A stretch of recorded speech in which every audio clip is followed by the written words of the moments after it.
Bem-vindos de volta, pessoal, ao Neutrality Studies. Hoje temos uma atualização com o sempre brilhante Stanislav Krapivnik. Stas, seja bem-vindo de volta. Obrigado. Ainda estou de férias.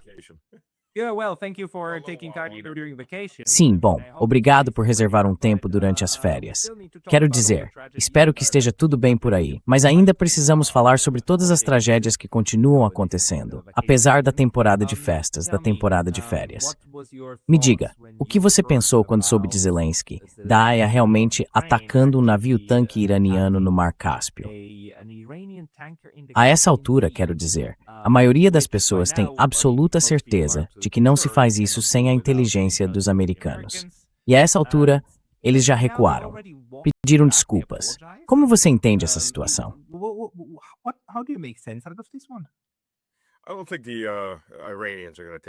Não acho que os iranianos vão aceitar um pedido de desculpas. Acho que os iranianos estão com uma postura de olho por olho. Mas eles têm a tendência de elevar a escala, então talvez seja um olho por dois olhos, neste momento. Bem, eles fizeram isso de propósito. Quer dizer, não há pedido de desculpas. Não foi um acidente. Os Estados Unidos forneceram coordenadas para drones de longo alcance que voavam até o Cáspio. Os ucranianos não conseguem ver nada, nem mesmo no centro e no oeste do Mar Negro. Tudo é fornecido por inteligência dos Estados Unidos ou do Reino Unido. Ainda não entendo por que a Rússia não começou a derrubar, pelo menos começando pelos drones americanos e avançando até os aviões tripulados usados para espionagem e localização de alvos.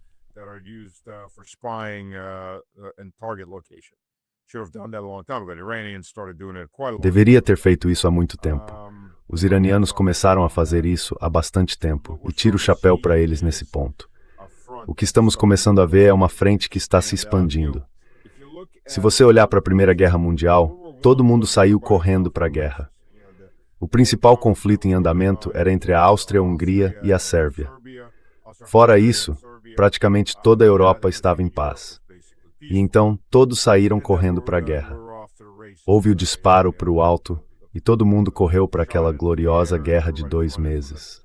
A Segunda Guerra Mundial começou como uma série de conflitos isolados ou semi-isolados que começaram a se expandir e crescer, e eles se uniram em frentes consolidadas.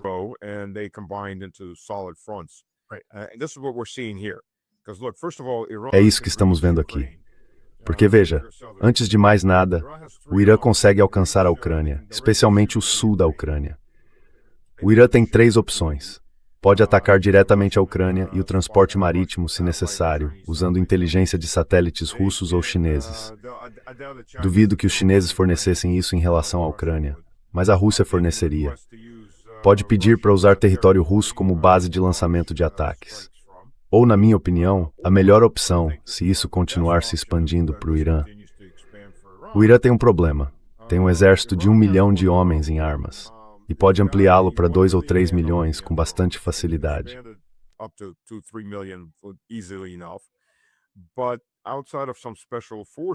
Mas, fora algumas forças especiais, o Irã não tem experiência de combate.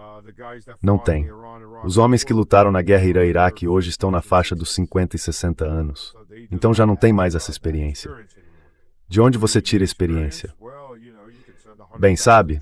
Você pode mandar 100 mil tropas para lutar contra a OTAN na guerra por procuração na Ucrânia e ganhar muita experiência dessa forma. Basta que pelo menos 1 em cada 5, talvez 1 em cada 3 homens, tenha experiência para poder compartilhá-la e levar esse nível de especialização para os demais. Você distribui os soldados experientes, coloca sargentos experientes em cada unidade.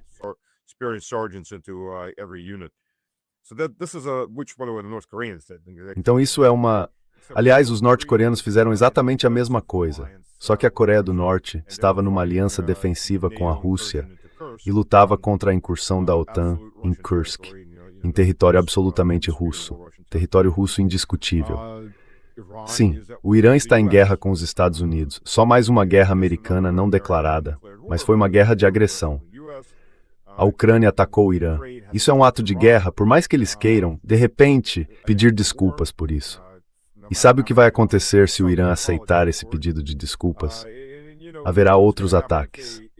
Isso vai estabelecer um novo padrão até que Kiev seja atingida ou atingida com força suficiente. Mas o Irã tem a oportunidade de enviar 100 mil tropas para a Rússia para ganhar experiência de combate. Você acha que a Rússia receberia isso de bom grado? Porque a questão é, você quer isso? Porque quer dizer, mesmo com as tropas norte-coreanas, durante muito tempo a Rússia dizia, não temos nenhuma delas. E não estava claro se isso era de fato uma vantagem ou um problema, certo? Bem, os norte-coreanos lutaram bem.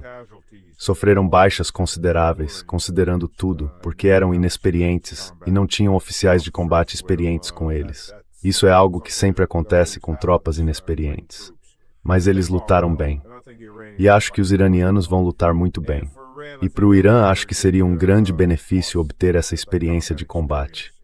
Olha, nós estamos lutando contra a OTAN. Estamos lutando ativamente contra a OTAN desde o primeiro dia.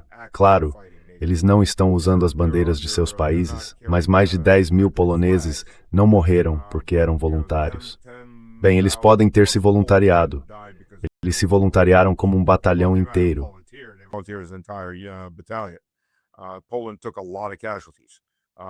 A Polônia sofreu muitas baixas para adquirir essa experiência de combate. Suas tropas estão fazendo rodízio de batalhões por lá. Na primeira vez que fui até lá, eu estava a 500 metros da linha de frente. Era 24 de dezembro de 2022, e do outro lado da linha só havia poloneses. Não havia ucranianos, e todas as interceptações de rádio eram em polonês. Então sim, a OTAN já vem lutando ativamente contra a Rússia há bastante tempo. Depois, quando 2 mil soldados das Forças Armadas finlandesas pedem baixa de repente, sabe, é compreensível para onde eles estão indo. E eles não são mercenários. Bem, não no sentido real da palavra. Nós não somos mercenários. Então, acho que o Irã teria uma excelente oportunidade e, muito provavelmente, a Rússia receberia isso de bom grado.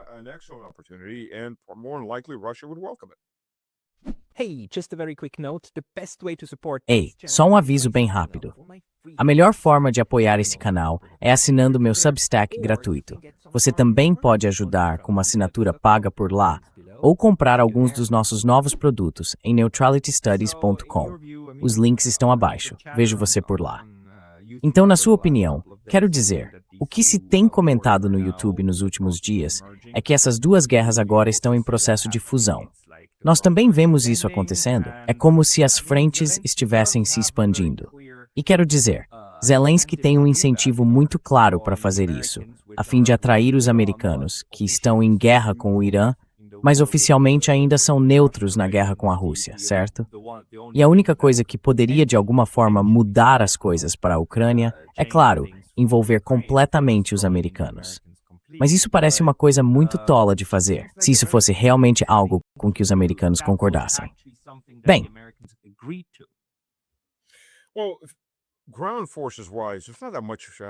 em termos de forças terrestres, não há tanta coisa que os Estados Unidos possam fazer. Vamos ser realistas quanto a isso. As forças combinadas do Exército dos Estados Unidos e do Corpo de Fuzileiros Navais somam menos de 600 mil. Mas esse é o efetivo total dessas forças, não são soldados de combate. As pessoas tendem a não entender isso. Há motoristas de caminhão, médicos, pessoal das finanças sentado numa mesa que não saberia o que fazer com uma pistola, quanto mais com um fuzil de assalto. A maior preocupação deles é não grampear a mão ou sofrer um corte de papel. E estou falando muito sério. Quando você olha para isso, a força real de combate do Exército dos Estados Unidos e do Corpo de Fuzileiros Navais é inferior a 200 mil. E eles teriam de tirá-los de todos os lugares, inclusive das embaixadas. Teriam de retirar esses soldados de toda parte para reuni-los.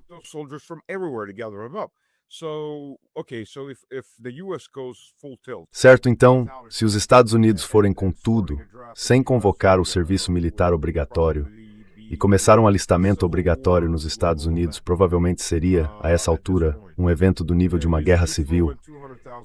Você coloca 200 mil soldados contra o Irã, contra 1 milhão de homens entrincheirados nas montanhas. Seja inverno ou verão, isso realmente não importa. Eles vão desaparecer naquelas montanhas. Não vão sair de lá. Você poderia tomar as áreas costeiras, claro, mas ficaria sob bombardeio constante de artilharia, sob ataques constantes de drones, sob contra-ataques constantes. Aliás, foi isso que aconteceu com os iraquianos. Eles tomaram as planícies a nordeste do Kuwait, mas não conseguiram avançar muito mais para dentro das montanhas, para essas montanhas com posições fortificadas preparadas.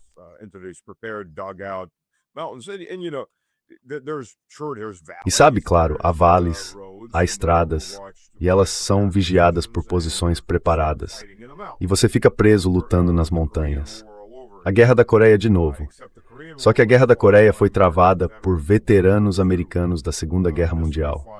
Esta seria travada por caras acostumados a uma guerra de safari no Afeganistão, sabe, em lugares como o Iraque, só dirigindo por aí, fazendo patrulhas. E a outra coisa é, se os Estados Unidos colocassem essas tropas na frente russa, certo, seriam mais 200 mil numa guerra que já tem. Provavelmente, talvez o dobro do que os ucranianos têm no campo de batalha agora. A Rússia tem 350 mil soldados na reserva e sempre pode aumentar com outra rodada de mobilização. Então, de novo, até onde você quer ir? E quando os sacos com corpos começarem a voltar em massa, quero dizer, Trump já perdeu a maior parte da sua popularidade.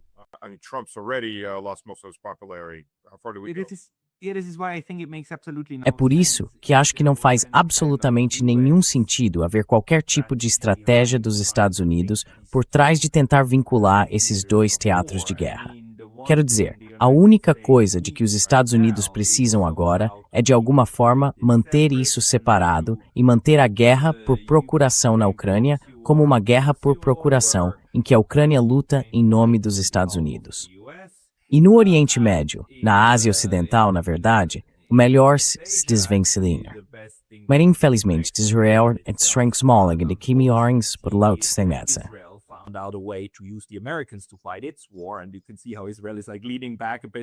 E dá pra ver como Israel tá, tipo, recuando e basicamente dizendo que não tá atacando nada. Sabe, meio que, agora somos pacíficos. Quer dizer, esse é um problema dos Estados Unidos. É tipo, muito bem Netanyahu fazendo política e fazendo com os Estados Unidos o que os Estados Unidos fizeram com a Ucrânia.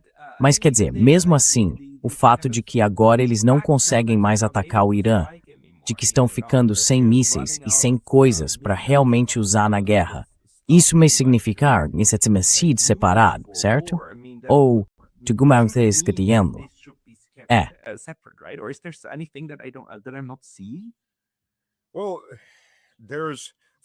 Bem, antes de mais nada, a propósito, Netanyahu apareceu nas notícias nos Estados Unidos, na Fox, neste caso, e está dando uma bronca nos americanos por causa de quem eles elegeram em Nova York. Pense nisso. O chefe de outro país. Aliás, você pode querer chamá-lo de país vassalo, mas não é.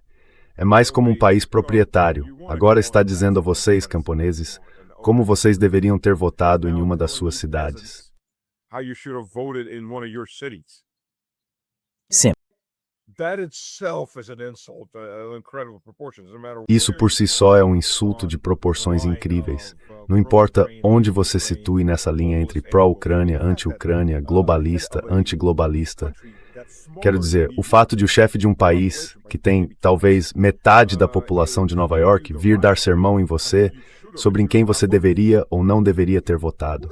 Quem diabo você pensa que é? Sabe? É a mesma coisa que Ursula von der Leyen ir a Pequim e dar sermão aos chineses sobre em quem eles deveriam ter votado em uma de suas cidades. É o mesmo nível.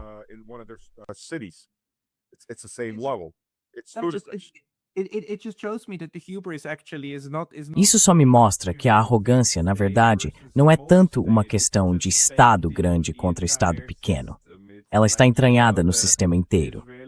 É como se, sabe, os israelenses e Netanyahu se sentissem tão no direito de dizer aos camponeses como eles devem votar, quanto o centro da União Europeia se sente no direito de dizer aos romenos como votar e quem eles podem ou não podem ter em cargos de liderança. Isso é, sabe, uma espécie de doença do Ocidente coletivo. Mas os romenos fazem parte dessa organização, certo? Já os israelenses, pelo menos oficialmente, não fazem parte dos Estados Unidos. Eles não são o único estado a governar todos eles.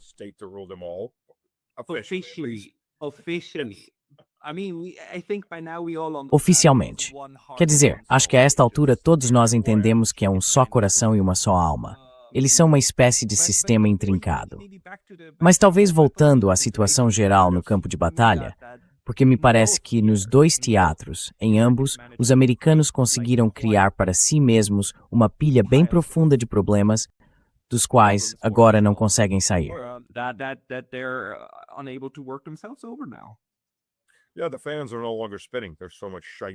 Os ventiladores já não estão mais girando.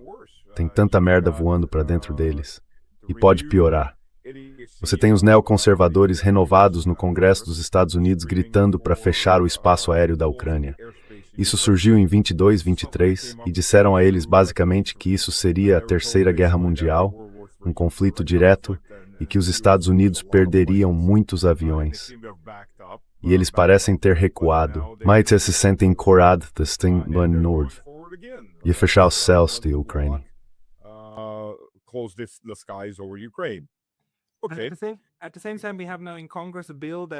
Ao mesmo tempo, temos agora no Congresso um projeto de lei, o projeto Graham-Blumenthal, que quer impor tarifas de até 100% a países que ainda comercializam com a Rússia, claro, China, Índia e alguns outros. No momento em que a economia mundial já está em frangalhos por causa do que está acontecendo no Estreito de Hormuz, e a economia dos Estados Unidos está de fato enfrentando dificuldades. Quero dizer, parece que eles estão cavando cada vez mais fundo. E isso ainda não foi aprovado. E se for aprovado, vai se tornar um tipo de poder discricionário para Donald Trump. Então isso não é garantido de forma alguma. Mas parece um desdobramento muito estranho, bizarro.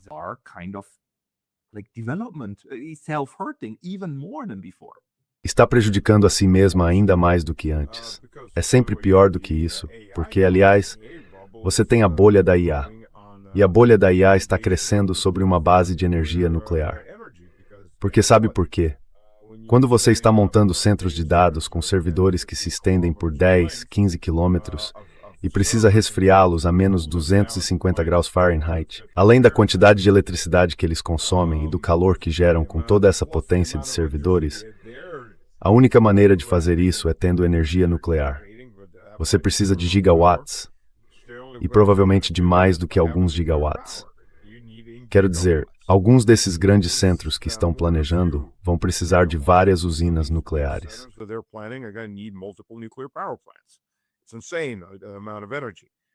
É insana a quantidade de energia de que você está falando. E neste momento, os data centers menores, como o do Tennessee, estão funcionando a gás. E adivinha quem paga as contas extras de energia? Os cidadãos, não a corporação. Para fazer a corporação construir no Tennessee, deram energia de graça a ela. Isso é insano. As pessoas estão gritando indignadas porque suas contas de energia dispararam absurdamente. Estão falando em cerca de $250 a mais por residência por ano. Você multiplica isso por vários milhões de residências. É dinheiro pra caramba. Mas a esta altura, adivinha quem processa 70% do urânio do mundo? A Rússia. A Rússia. Aliás, os Estados Unidos continentais não têm urânio, para começo de conversa, muito menos capacidade de processá-lo. Já o Canadá tem, mas o problema é o que você faz com isso. Você não tem capacidade de processamento. A França tem uma boa quantidade, a China tem uma quantidade, mas a Rússia tem 70% do urânio do mundo. E os Estados Unidos compram da Rússia urânio enriquecido para suas usinas nucleares. Então, sabe, vão em frente. Mas há até propostas de aplicar tarifas de 500% sobre qualquer coisa importada para os Estados Unidos. Então, claro, vão continuar comprando urânio russo por 5, 6 vezes o custo. Bem-vindos à nossa conta de luz.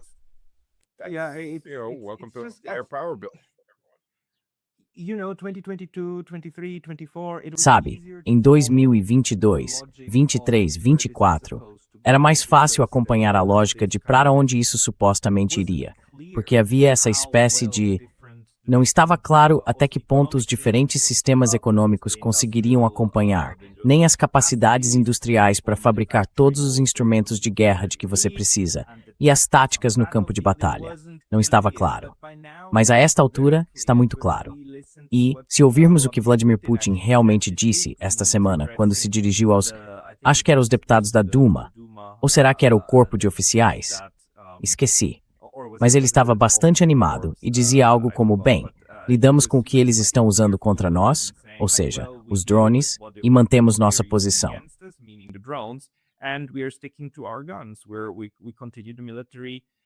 Continuamos com a operação militar especial porque ela está dando resultados. A Rússia, quer dizer, a guerra de desgaste está funcionando, o avanço está funcionando, e a prudência de não deixar morrer soldados demais do próprio lado também está funcionando. Então eles mantêm a posição e não deixam que os outros os provoquem. Não vejo a Rússia mudando essa abordagem tão cedo.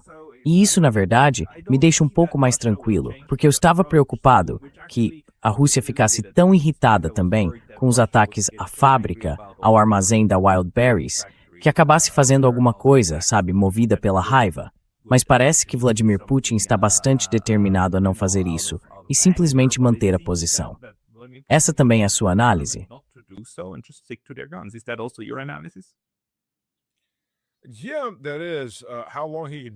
É isso. Por quanto tempo ele conseguiria fazer isso, eu não sei. Porque a pressão está aumentando, especialmente porque a Ucrânia e o Ocidente estão mirando cada vez mais em civis. Esse é o alvo mais vulnerável. E mais cedo ou mais tarde, a Rússia tem que responder a isso com muito mais força. Aliás, já vimos a Rússia fazer isso ao fechar o Mar Negro. O Mar Negro está, na prática, fechado. E ela atingiu navios-tanque que não são russos, nem ucranianos. Atingiu navios-tanque turcos, atingiu navios-tanque da OTAN que vão para lá, de países membros da OTAN. Eles fecham tudo. Vocês vão entrar ali, nós vamos atingir vocês. É isso. E não vimos a OTAN tentando mandar sua marinha às pressas para virar Recife. Eles reclamam, xingam, lamentam. Mas não vão fazer nada diretamente, porque a última coisa de que os turcos precisam é de uma grande guerra com a Rússia.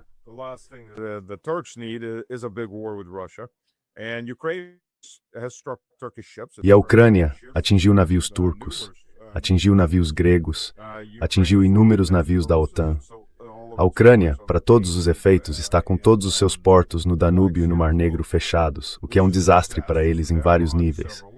Primeiro, porque muitos dos equipamentos mais pesados chegavam por ali, de navio. Além disso, eles estavam exportando algumas das armas pesadas que os Estados Unidos lhes deram. Pode acreditar, os Estados Unidos sabem disso, não importa o quanto digam que não sabem. Então, os países que usam esses portos os abastecem com grãos e os enviam para fora. Para a Ucrânia, fazer suas próprias exportações de grãos seria muito difícil exportar por ferrovia, especialmente considerando os recursos limitados que eles têm agora, ou por caminhão, o que tenho certeza deixa a Polônia, a Romênia e todo mundo muito felizes. Eles não querem grãos ucrânios. Bem, o governo pode, o povo, a indústria agrícola, de jeito nenhum. Aliás, uma boa parte disso estava indo para a França e para a Alemanha. Então isso vai elevar um pouco o custo dos alimentos nessas regiões. Mas para a Ucrânia, isso também representa uma grande perda de uma fonte de lucro. Sementes de girassol, óleo de girassol, grãos e assim por diante sendo exportados. Eles perderam esses portos. É isso. Os portos estão destruídos. Navios estão sem races, Os drones Geran 4 estão em operação. E aliás, já mencionamos isso antes. Os drones Geran 4 carregam mísseis antiaéreos.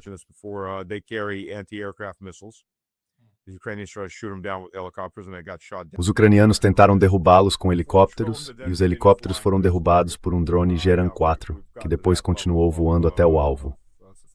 Sim, chegamos a esse nível de sofisticação.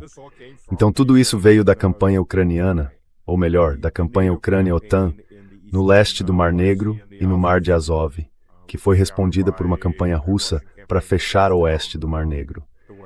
Então sim, há uma escalada. Talvez neste momento não seja um ataque direto a países europeus não russos.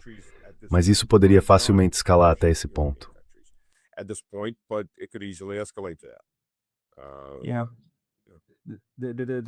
Sim, o risco de escalada definitivamente não desapareceu. Mas, na sua opinião, o que a Rússia está fazendo agora em relação a esses ataques com drones? Porque mesmo agora que Fyodorov, o antigo ministro da Defesa da Ucrânia, foi substituído, aparentemente toda a estratégia dele para os drones continua sendo implementada. Ainda há ataques quase todas as noites, com centenas de drones. Como isso está afetando a Rússia neste momento?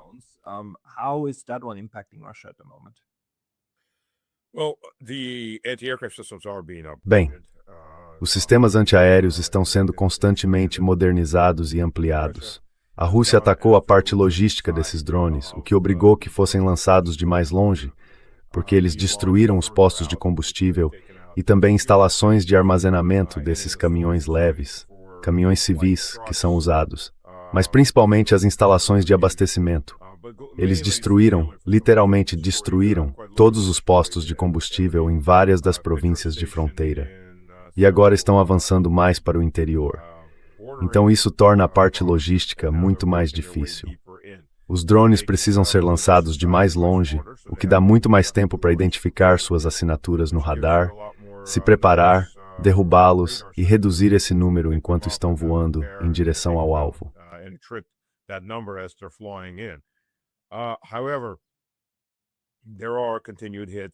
No entanto, os ataques contra civis continuam, e isso é constante. Obviamente, não vou dizer onde estou, por razões óbvias, mas posso dizer que as sirenes disparam muitas vezes por dia por causa de drones voando em diferentes direções nessas áreas. E sabe, a maioria dos russos reage assim. Certo, as sirenes estão tocando de novo. Não há muita reação por parte das pessoas. É difícil abalar os russos, mas eles estão atacando. E se você olhar para o que estão atingindo, são quase predominantemente moradias civis, casas unifamiliares, prédios de vários andares. É isso que eles estão buscando. As refinarias estão voltando a operar. As que foram danificadas agora têm seus próprios caminhões armados para defendê-las. Então essa proteção está se expandindo, mas não dá para colocar um caminhão armado em cada prédio.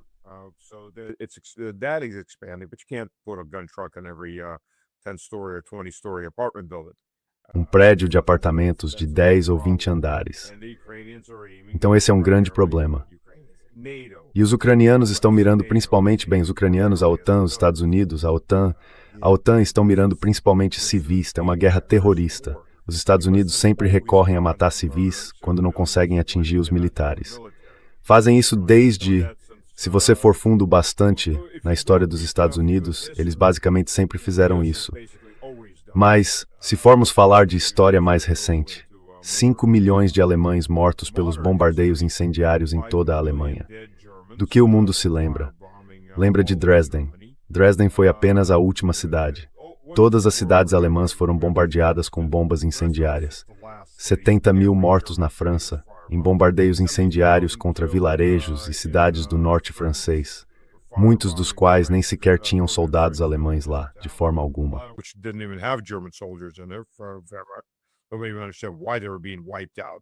Ninguém realmente entendia por que estava sendo exterminado, literalmente, apocalipticamente exterminado. E aí sabe o que aconteceu no Japão. Para começar, os bombardeios incendiários das cidades japonesas. 500.000 de mortos em Tóquio em um único ataque. Muito mais do que em Nagasaki ou Hiroshima. Depois tivemos a mesma coisa na Coreia do Norte. Tivemos a mesma coisa no Vietnã do Norte e assim por diante. Quer dizer, podemos avançar até Mossul, onde os Estados Unidos simplesmente arrasaram a cidade para, entre aspas, libertá-la. E essa é a tática comum. Os Estados Unidos fizeram isso na Iugoslávia. Eles não conseguem encontrar um exército, então começam a matar civis. Essa é a política dos Estados Unidos, goste você ou não. Mas essa é a realidade. E essa é a história disso, por mais que você queira dourar a pílula.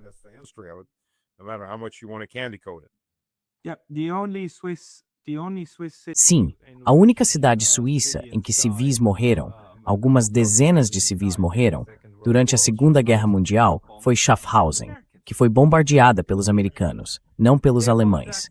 Foram os americanos. Eles pediram desculpas naquele dia. Achavam que era uma cidade alemã e fica perto bastante da fronteira, então quem sabe. Mas sim, atacar infraestrutura civil é simplesmente prática padrão. E aparentemente é a isso que os Estados Unidos foram chegando, certo? Avançando aos poucos, até ter a capacidade de atacar alvos civis à vontade dentro da Rússia, sem que a Rússia esteja disposta a fazer algo semelhante do outro lado.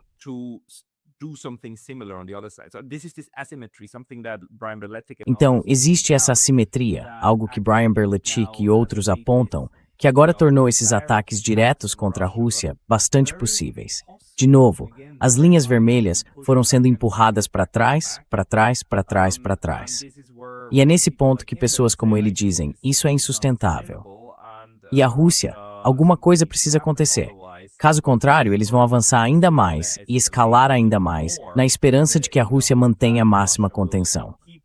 E quanto é essa máxima contenção? Porque, para mim, parece que a estratégia é se manter nela.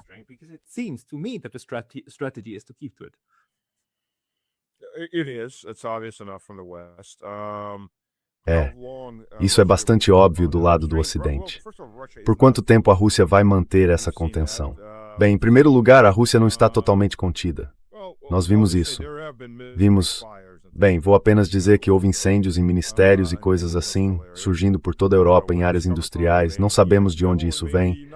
Pode ser acidental, pode não ser acidental. Não posso descartar isso. Mas, em segundo lugar, a Rússia fechou, como eu disse, a Rússia fechou o oeste do Mar Negro e atingiu petroleiros europeus e outros navios que estavam entrando em Odessa e em outros portos. Então ela não está mantendo uma contenção total. Por quanto tempo vai manter as restrições que ainda observa? Essa é uma boa pergunta. Mas a pressão está crescendo. A cada civil morto, cresce a pressão sobre Vladimir Vladimirovich, sobre o governo. Então isso é algo que mais cedo ou mais tarde vai se romper. E os contra-ataques virão. Quero dizer, só dá para ficar cutucando o urso por tanto tempo antes que ele revide. Essa é a realidade da política.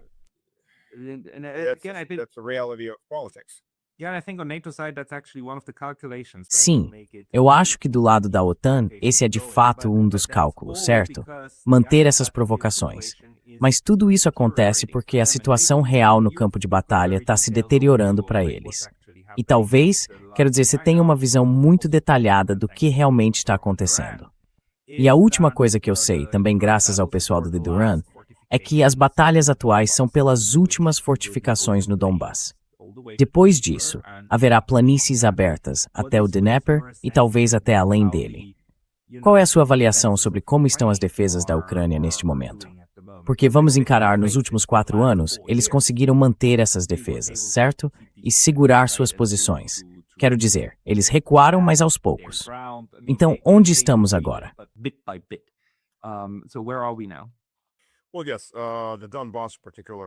Bem, sim, o Donbass em particular é essa gigantesca aglomeração de cidades e vilarejos, não só no sentido norte-sul, mas também de leste a oeste. Então eles têm uma defesa em profundidade. Vem preparando essas posições há bastante tempo, desde 2014. O problema é que é isso. Antes eles conseguiam manter suas posições até não conseguirem mais. Ou até que as baixas do lado ucraniano fossem tão grandes que não dava para colocar mais ninguém ali. Então recuavam ou acabavam sendo expulsos. E eles recuaram 3, 4, 5 quilômetros até a próxima cidade e depois até a cidade seguinte. Às vezes até menos do que isso. Talvez 2 quilômetros de profundidade de uma linha para outra, para outra, para outra. E então chega o fim da linha. Literalmente há um fim da linha atrás da aglomeração de...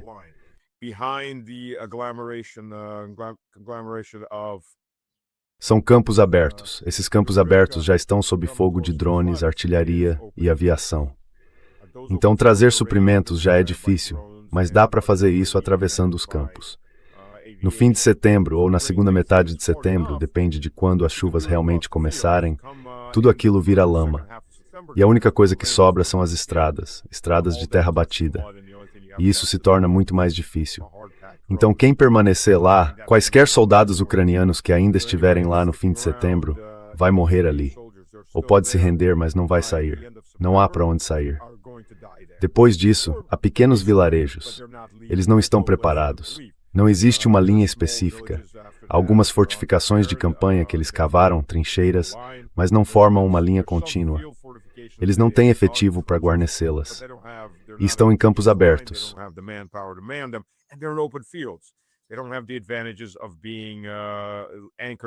Eles não têm a vantagem de estar ancorados em algo realmente bem estruturado. Então, há um enorme problema aí. A linha de frente está nesse momento a cerca de 5,5 km de Kramatorsk, Druskivka e Sloviansk. Tudo parou de avançar porque a Rússia está consolidando posições, porque tinha diferentes pontas de lança avançando. Agora, está consolidando o território entre esses bolsões de resistência ucraniana e começando a avançar aos poucos. E na última cidade ao sul de Druskivka, já há combates em andamento. Isso praticamente se estende até aquela cidade. Essa é a ala sul, subindo pela estrada que passa por todas essas cidades, a rodovia principal. E Krasny Liman, neste momento, é uma operação de limpeza.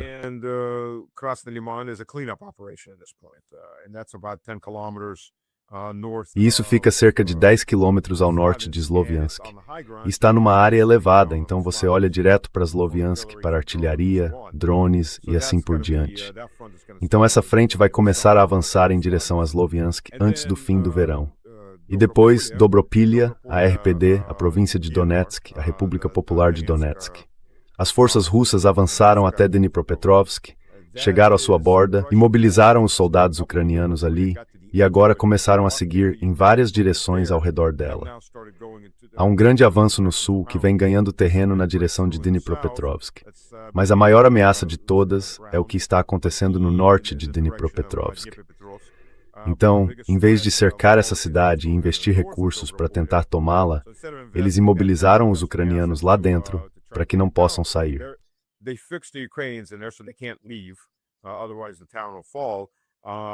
Caso contrário, a cidade vai cair.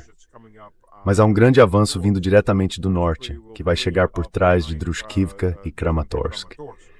Então, além disso, há um cerco em profundidade. Você tem um movimento de pinça, um ataque frontal e agora um cerco em profundidade acontecendo naquela área. Então, mesmo que estejam expulsando você da cidade, talvez não haja para onde fugir, porque as forças russas já estarão atrás de você. E agora o que fazer? Isso vai ser um grande desastre. Mas essa é a área que está concentrando a maior parte da atenção russa no momento. Não é o único lugar. O nordeste do Oblast de Kharkov quase tinha tomado.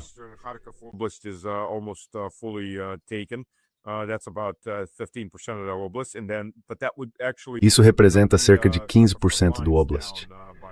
Mas na prática reduziria as linhas de frente em cerca de 3/4 naquela área. Então seria possível concentrar as tropas muito melhor. Isso é tudo que fica a leste do rio Seversky Donets, que corre a leste de Kharkov. Sumy, as tropas russas estão nos arredores de Sumy, então essa é outra cidade. E Sumy, embora não seja uma cidade-chave em termos de linhas defensivas, é um importante centro logístico. Há rodovias principais que vão de Kiev e de Chernigov até Sumy, de Sumy até Kursk, e depois descem até Kharkov a sudeste em direção a Kharkov. Então essa é a principal linha de abastecimento de Kharkov para o leste. Você cortar isso, Kharkov fica basicamente cercada. Há rios ao sul. Kharkov is basically surrounded. It's got rivers to the south. You can cut the bridges on Você pode destruir as pontes sobre o rio Seversky Donets e Kharkov fica basicamente isolada.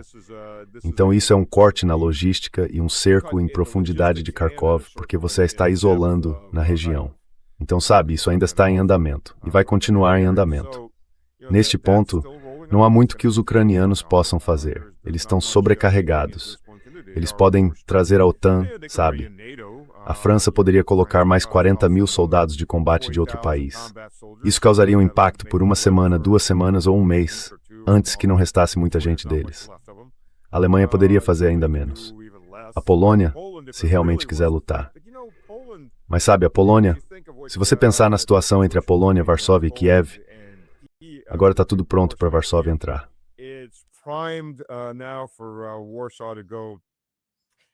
E eu acho que vamos retomar nossos territórios.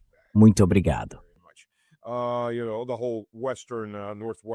Sabe, toda a parte oeste e noroeste da Ucrânia se tornará um protetorado para os cidadãos aos quais concedemos ou para as pessoas às quais concedemos o cartão polonês. Isso lhes dá, basicamente, eles não são cidadãos, mas têm algo parecido com os green cards americanos. Eles têm direito à residência permanente na Polônia sempre que quiserem entrar no país.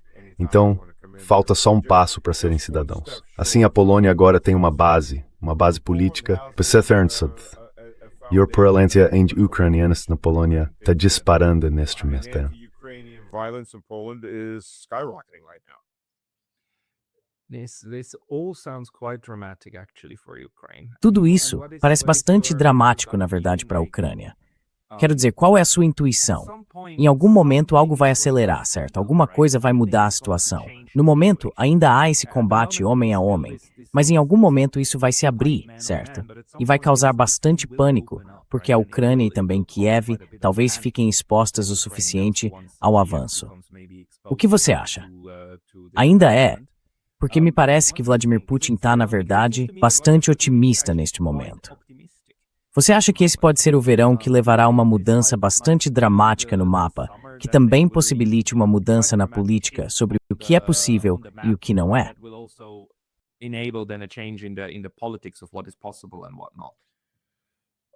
Maybe this will be the summer, but it'll be toward the end of summer. Talvez seja neste verão, mas mais para o fim do verão. Talvez seja no outono e avance para o começo do inverno, na estação de outono. Tudo depende de quanto tempo o moral ucraniano vai resistir naquela última linha de defesa. Porque quando ela ruir, pelo menos até chegar a Dnipropetrovsk, isso libera muitas forças russas, que podem ser deslocadas para outras áreas. Segundo, isso será um grande golpe no moral das forças armadas ucranianas e da população ucraniana. Quando isso desaparecer completamente, quando essa última grande linha defensiva cair, o avanço russo, mesmo que, digamos, o avanço russo chegue a 300, 400 metros por dia, ou seja, 2, 3 quilômetros de profundidade por semana, isso já é muito, comparado a tudo que vem acontecendo nos últimos 5 meses.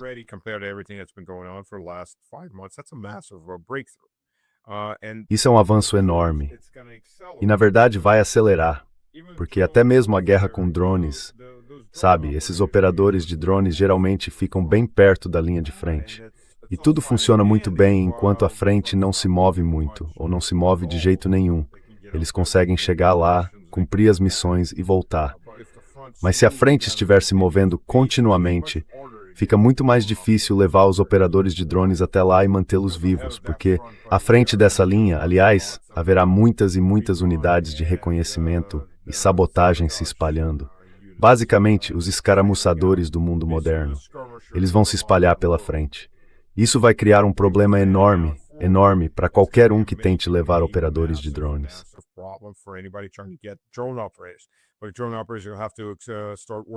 Mas os operadores de drones vão ter que começar a trabalhar de posições mais recuadas, o que vai limitar a capacidade deles de atingir alvos mais além das linhas russas. Então isso vai criar muitos problemas. E pânico, vai haver pânico social, muito mais do que há agora. A fadiga social está muito alta na Ucrânia. Pelas poucas pesquisas em que se pode confiar, mais de 60% querem algum tipo de fim negociado. E provavelmente, se você começar a perguntar, vocês querem fazer um referendo? Querem ficar na Ucrânia, ir para a Rússia, ir para a Polônia ou ir para a Hungria? Você se surpreenderia com o quão pouco restaria da Ucrânia, naquele ponto em torno da Ucrânia. Então essa é a situação. E eu não sei por quanto tempo os elementos internos vão conseguir se manter no poder.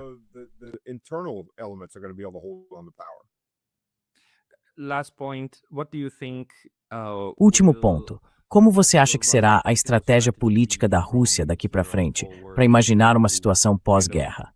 Porque, quero dizer, se eles conseguirem fazer isso, se conseguirem vencer a guerra e encerrá-la, então os europeus e os nativos vão perder o seu pequeno brinquedo, certo? Aquele com o qual atacam a Rússia. Então, como você acha que a Rússia vai tentar lidar com essa situação? O que ela queria havia 4 anos e meio? Uma situação de segurança, uma zona de segurança.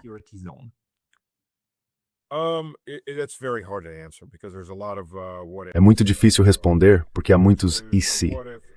E se a OTAN entrar apressadamente nesta guerra e cometer um erro estúpido? Bem, você acharia que seria um erro, mas pode ter sido premeditado pela Úrsula. Ela não se importa se os espanhóis estiverem queimando, se os franceses estiverem queimando. Provavelmente também não se importa se cidades inteiras estiverem queimando, desde que não seja ela e a família dela. Então existe esse elemento, sabe? Até que ponto eles vão entrar plenamente na guerra? Isso poderia mudar os cálculos em alguma medida. That could change the arithmetic to some degree. Whether Kiev is taken, whether Kiev is annexed. Quer Kiev seja tomada, quer Kiev seja anexada, quer Kiev não seja anexada, o que sobra do Estado ucraniano, se é que sobra alguma coisa?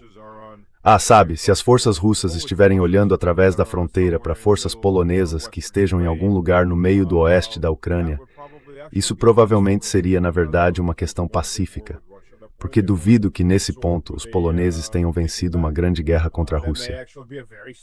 Eles vão querer absorver o que retomaram. Isso talvez seja, de fato, uma fronteira muito estável nesse momento, considerando as últimas pesquisas. 73% dos poloneses mostram que não suportam os ucranianos. Sabe, toda aquela ideia de precisamos ajudá-los desapareceu, evaporou totalmente. Então há muitos e se. É muito difícil dizer como isso vai terminar. E depende do que os americanos e os britânicos fizerem. E os maiores belicistas da wars momento. Permissiz des, e minuto por. I've got another appointment I've got to run to. I had a minute to get on. E eu só quero encerrar por aqui.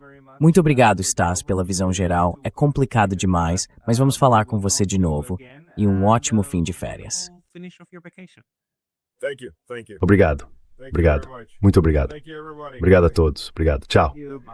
Hoje em dia é sempre algo discutir sobre os assuntos mundiais. These days.